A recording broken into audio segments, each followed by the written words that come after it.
warahmatullahi wabarakatuh. Hai Sobat ASN, selamat datang di podcast Latsar CPNS Kabupaten Majalengka tahun 2025. Kali ini bareng kami dari Angkatan 6 Kelompok 3B dengan tema Majalengka Melayani Lebih Cepat. Kita akan mengupas tuntas inovasi pelayanan publik di Bumi Sinakasi ini. Saya Nia Aprilia Nurjana, NDH 24, dan hari ini kita akan membahas terobosan yang mengubah wajah birokrasi, yaitu Mall Pelayanan Publik atau MPP Kabupaten Majalengka. Sudah tidak zamannya lagi mengurus dokumen harus maraton dari satu kantor ke kantor lain. Konsep satu atap semua beres kini ada di Majalengka. Untuk membahasnya lebih dalam, saya sudah ditemani tiga anggota dari kelompok 3B yang hebat. Ada Kang Anzan Murzaman NDH 12, halo Kak. Halo, Lalu ada Kang Lutfi Muhammad Ibrahim NDH 21, halo Kak. Dan ada Teh Wega Devina Dinanti Islamiati NDH 35, halo Teh. Halo, Ayo ucapkan selamat datang untuk Akang Teteh ya. terima kasih Tehnia. Senang sekali terima bisa kasih berbagi Kenya. cerita tentang rumah baru pelayanan publik kita. Baik, Kang Zam. Sebagai yang paling tahu nih tentang teknisnya, tolong jelaskan apa sih sebenarnya MPP Majalengka itu dan kenapa namanya Mall Pelayanan Publik. Oke, baik Teh. MPP adalah bentuk nyata reformasi birokrasi. Ini adalah pengintegrasian berbagai layanan mulai dari publik, dari kementerian, lembaga, Pemda, BUMN hingga swasta, semua berada di satu tempat. Kenapa dinamakan mall? Karena kita ingin menghilangkan kesan kaku, membuat tempatnya nyaman, mudah dijangkau, dan sekeren pusat perbelanjaan. Nah, lokasi MPP juga ini sangat strategis, Teh. Ada di Jalan Ahmad Yani, bekas gedung Kejaksaan Negeri. Tempatnya berada di pusat kota dan mudah diakses, sehingga masyarakat tidak kesulitan. Itu, Teh. Ya, betul itu Kang.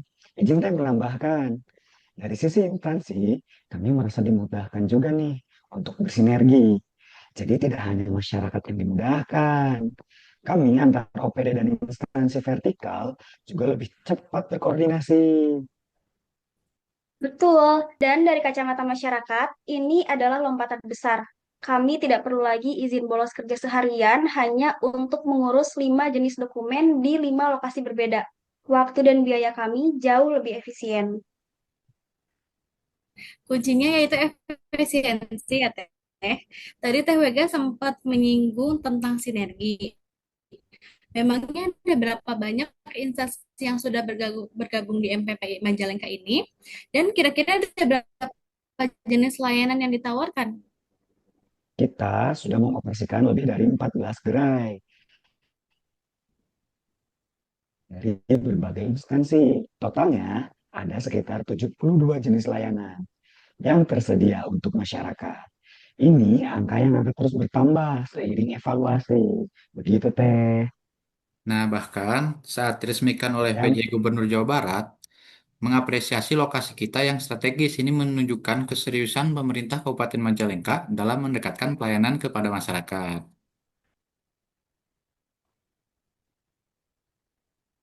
Di satu tempat. Kalau tadi kita sudah bahas konsep dan manfaatnya nih. Sekarang pasti banyak yang penasaran tentang layanan unggulan apa aja sih yang bisa kita temukan di MPP Majalengka. Nah, menarik banget nih. Di MPP Majalengka, masyarakat bisa mengurus berbagai dokumen penting seperti administrasi kependudukan dari Dinas Dukcapil, perizinan usaha dari DPM PTSP, layanan pajak kendaraan dari Samsat, sampai pengurusan BPJS Kesehatan dan Ketenagakerjaan. Semua ada di satu lokasi. Satu lagi nih Teh, selain itu ada juga layanan dari instansi vertikal seperti Kemenag untuk legalisasi dokumen nikah, layanan dari imigrasi untuk pengurusan paspor, serta layanan perbankan untuk pembayaran retribusi dan pajak. Jadi masyarakat tidak usah mondar-mandir lagi untuk berbagai kantor. betul banget, Teh. Ya, jangan lupa nih, MPP Majalengka juga sudah mengintegrasikan layanan digital. Jadi, sebagian prosesnya bisa dilakukan online melalui portal atau aplikasi. Dan masyarakat cukup datang untuk verifikasi akhir.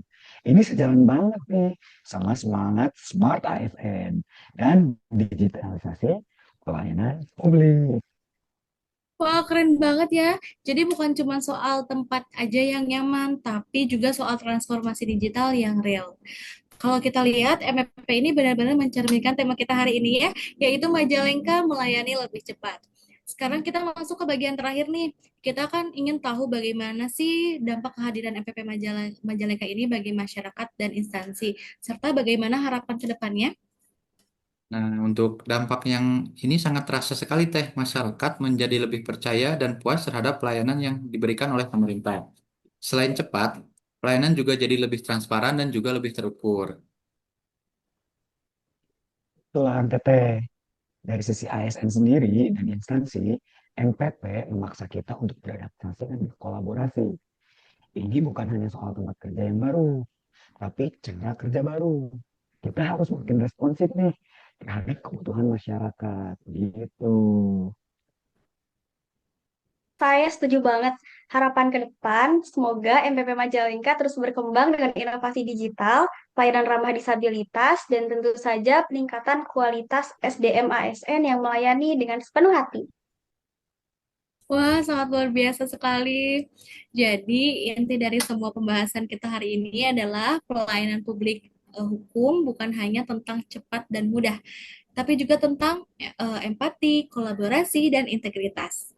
Nah, Sobat ASN, itulah tadi perbincangan inspiratif kita bersama teman-teman dari Angkatan 6 Kelompok 3B dengan tentang Mall Pelayanan Publik Kabupaten Majalengka.